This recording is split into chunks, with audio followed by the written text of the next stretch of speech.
Hello viewers, আসসালামু আলাইকুম। যে যেখান থেকে দেখছেন আশা করি সকলেই ভালো আছেন। আলহামদুলিল্লাহ আপনাদের দোয়া এবং ভালোবাসায় আমরা অনেক অনেক ভালো আছি। আজকে আপনাদের সাথে একটা নতুন রেসিপি শেয়ার করতে চলে এসেছি, কিন্তু তার আগে আমি একটা ইন্টারেস্টিং জিনিসের সাথে আপনাদের পরিচয় করিয়ে দেব।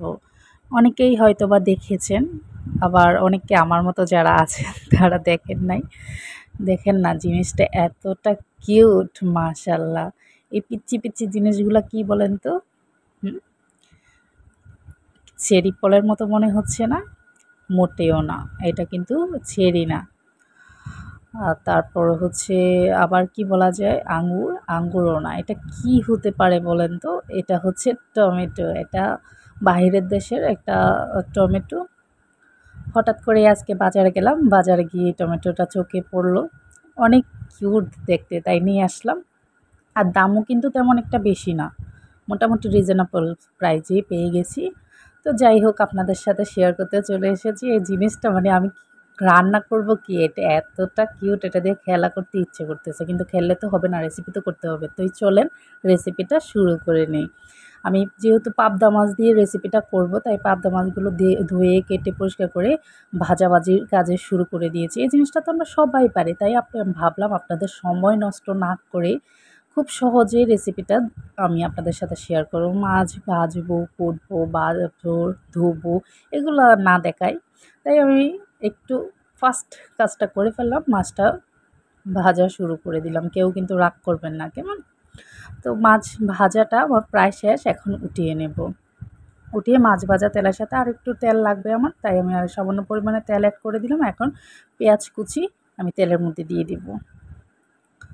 পেঁয়াজ কুচি দিয়ে খুব সুন্দরভাবে পেঁয়াজটা নেড়ে ছেড়ে হালকা ব্রাউন করে ভেজে নিতে হবে।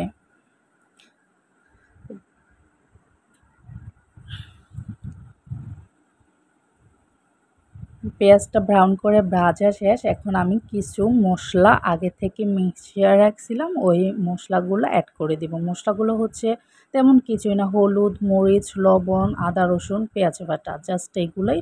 আমি একটু সামান্য পরিমাণে পানির সাথে এগুলো মিশিয়ে নিয়েছি। এভাবে রান্না করে দেখবেন, রান্নার টেস্টটা কিন্তু অন্যরকম পাবেন। তো মশলাটা আমি খুব সুন্দরভাবে কষিয়ে নেব যতক্ষণ না পর্যন্ত মশলার উপরে তেল চলে না আসে। আসলে রান্নার আসল টেস্টটা কিন্তু আমরা মশলার মাধ্যমে পাই। মশলাটা যত ভালোভাবে কষিয়ে নেবেন, রান্না কিন্তু তত ভালো মজা হবে। আপনারা কি জানেন সেটা? এটা কিন্তু আমার একটা সিক্রেট বলে দিলাম আপনাদের সাথে। তো এখন আবারও মশলাটা খুব সুন্দরভাবে নেড়ে চেড়ে দিলাম, যেন পোড়া না লেগে যায়।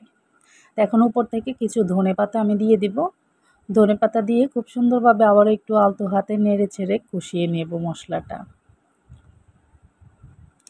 তো এখন আগে থেকে যেই টমেটোগুলো ধুয়ে পরিষ্কার করে নিয়েছিলাম, এই পিচ্চি পিচ্চি টমেটোগুলো খুব সুন্দরভাবে মশলার সাথে দিয়ে খুব সুন্দরভাবে আবার টমেটো এবং মশলা একসাথে আমি কষিয়ে নেব। এতটাও জোরে জোরে নাড়তে যাবেন না, যেন পিচ্চি পিচ্চি টমেটোগুলো গলে যায়। একেবারে আলতো হাতে নাড়বেন, যেন এগুলো আস্তে আস্তে থাকে। গলে গেলে কিন্তু ওই যে টমেটোর যে মজাটা, ওইটা কিন্তু পাবো না। তো খুব সাবধানে আস্তে আস্তে আমরা নেড়ে দিব, যেন মশলাটা না পুড়ে যায়, আবার টমেটোটা না গলে যায়।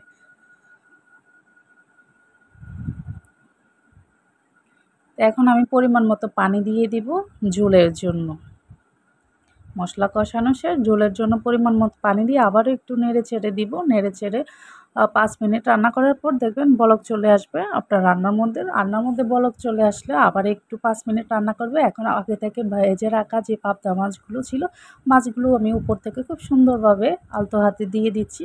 আর দিয়ে আবারও একটু নেড়ে ছেড়ে দিব, যেন ঝোল, টমেটো, মাছ সব একসাথে হাবুডুবু খেলতে পারে ওইরকমভাবে। তো দেওয়ার পর আবারও আমি এভাবে ৫ মিনিট রান্না করে নিব। আর রান্না করার পর উপর থেকে দিয়ে দিব আবারও কিছু কুচানো ধনেপাতা আর ফালি করে রাখা ৩ টা কাঁচামরিচ। কাঁচামরিচগুলো জাস্ট ফ্লেভারের জন্য দিয়েছি। আর টমেটো, মাছ এই ধরনের মাছের সাথে কিংবা মাছের ঝোলের সাথে কিন্তু কাঁচামরিচ ফ্লেভারটা জাস্ট ওয়াও! কাঁচামরিচ ছাড়া কিন্তু রান্নাটা তেমন একটা ভালো আসে না। আপনাদের কার কেমন লাগে অবশ্যই জানাবেন। আমার কিন্তু কাঁচামরিচ ছাড়া ভালো লাগে না, ধনেপাতা কাঁচামরিচ ছাড়া ফ্লেভার আসে না। তো আমি সবসময় চেষ্টা করি হাতের কাছে থাকলে এই যে 2টা জিনিস দেওয়ার জন্য। এই যে হচ্ছে আমার রান্না প্রায় শেষ পর্যায়ে। এখন কিন্তু রান্নাটা আমি চুলা থেকে নামিয়ে নেব আর আপনাদের জন্য পরিবেশন করে দেখিয়ে দেব। এই যে হচ্ছে আমার রান্নার ফাইনাল লুক। ট্যান ট্যাডাং! অনেক সুন্দর হয়েছে, তাই না? মাশাআল্লাহ বলতে একদম বলবেন না, মাশাআল্লাহ। যেমন সুন্দর হয়েছে তেমন খেতেও কিন্তু আলহামদুলিল্লাহ অনেকটাই ভালো হয়েছে। আর টমেটোগুলো আমি ভেবেছিলাম যে লাইফে ফার্স্ট টাইম দেখতে অনেক কিউট, কিন্তু খেতে মনে হয় ততটা ভালো হবে না। কিন্তু বিশ্বাস করেন ভাই, এতটা মজাদার, আমাদের দেশীয় টমেটোর মতোই অনেক মজা কিন্তু এই টমেটোগুলো। আপনারা অবশ্যই ট্রাই করবেন। আর আমার রেসিপিটা কেমন লেগেছে অবশ্যই কমেন্ট বক্সে জানাতে ভুলবেন না। ভিডিওটা দেখার আগে একটা লাইক দিয়ে দেখবেন। আর যদি লাইক দিয়ে না দেখা শুরু করেন, অবশ্যই দেখার পর একটা লাইক, একটা কমেন্ট নিশ্চয়ই করবেন, ভিডিওটা শেয়ার করে দিবেন। যারা আমার চ্যানেলে নতুন অবশ্যই চ্যানেলটা সাবস্ক্রাইব করে অল বাটনে ক্লিক করে রাখবেন, যেন আমি ভিডিও সাথে সাথেই আপনারা দেখতে পান। আবারও রিকোয়েস্ট রইল, যারা নতুন চ্যানেলটা অবশ্যই সাবস্ক্রাইব করে দিবেন, পেজটা ফলো দিয়ে রাখবেন। ভিডিও ভালো লাগলে অবশ্যই কমেন্ট করে জানাবেন কে কোথা থেকে দেখছেন, কেমন লাগছে। আশা করি আমার ভিডিওটা ভালো লাগবে। রিকোয়েস্ট অনেক রিকোয়েস্ট রইল, বাসায় অবশ্যই ট্রাই করার চেষ্টা করবেন। মাশাআল্লাহ অনেকটাই ভালো হবে, আমি ভরসা দিচ্ছি। আজকের জন্য এখানেই বিদায় নিচ্ছি। দেখা হচ্ছে পরের কোনো ভিডিওতে। সে পর্যন্ত সকলে ভালো থাকবেন, সুস্থ থাকবেন। আল্লাহ হাফেজ।